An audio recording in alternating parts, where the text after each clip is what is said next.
শহরের আলো নয়, গ্রামের হাসি বাংলাদেশের সত্যিকারের উন্নয়ন বলেছেন বিএনপির স্থায়ী কমিটির সদস্য ডক্টর আব্দুল মঈন খান। বৃহস্পতিবার দুপুরে নরসিংদীর পলাশে এক অনুষ্ঠানে সাংবাদিকদের সঙ্গে কলাপকালে তিনি এ মন্তব্য করেন। ডক্টর মঈন খান বলেন, গ্রামের মানুষের জীবনমান বদলানো ছাড়া দেশের সার্বিক উন্নয়ন কখনোই সম্ভব নয়। শুধু শহরকেন্দ্রিক উন্নয়ন নয়, তৃণমূলের মানুষের সুখ দুঃখকে গুরুত্ব দিয়ে এগিয়ে যেতে হবে বাংলাদেশকে। নরসিংদীর পলাশ উপজেলা সরকারচর গ্রামে নবনির্মিত পাকা সড়কের উদ্বোধনী অনুষ্ঠানে তিনি এসব কথা বলেন। ডক্টর মঈন খান বলেন, বিএনপি কেবল শহুরে বা ধনী মানুষের রাজনীতি করে না, এই দলের রাজনীতি গ্রাম বাংলার সাধারণ মানুষের হৃদয়ের সঙ্গে জড়িয়ে আছে।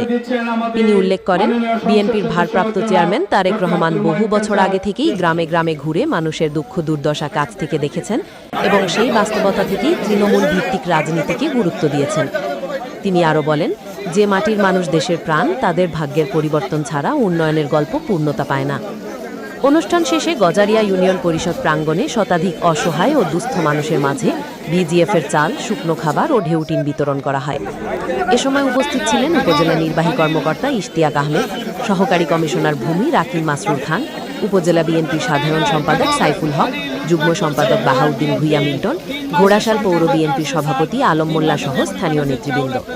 যে বিএনপি রাজনীতি শুধু ধনী মানুষের জন্য করে না, শুধু শহরে যারা থাকে তাদের জন্য করে না, গ্রামের মানুষের জন্য করে।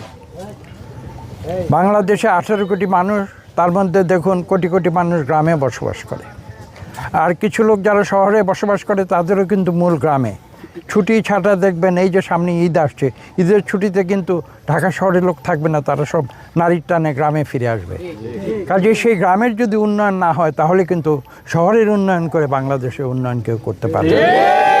আমাদের প্রধানমন্ত্রী জনাব তারেক রহমান তিনি এই সত্য উপলব্ধি করেছেন এবং উপলব্ধি করেছেন বলেই তিনি কিন্তু তৃণমূলের রাজনীতির প্রচলন করেছেন বাংলাদেশে। আপনারা জানেন, আজকে থেকে প্রায় 20-25 বছর আগে থেকে তিনি বাংলাদেশের গণমানুষের সঙ্গে গ্রামে গ্রামে গিয়ে কথা বলেছেন এবং তাদের সমস্যার কথা জেনেছেন। আজকে তিনি প্রধানমন্ত্রী হবার পরে এই যে রাস্তা, সেটা কিন্তু তারই প্রতিফলন, সেটা আমরা আজকে দেখতে পাচ্ছি এবং এই বিশ্বাস আমাদের আছে এবং এই প্রতীতি আমরা ব্যক্ত করতে চাই যে বিএনপি যখন জনগণের ভোটে নির্বাচিত হয়েছে, আমরা জনগণের স্বার্থ রক্ষা করব, জনগণের কল্যাণ করব এবং জনগণের প্রয়োজনে গ্রামীণ পর্যায়ে রাস্তাঘাট, স্কুল, কলেজ, মসজিদ, মাদ্রাসা আমরা নির্মাণ করব।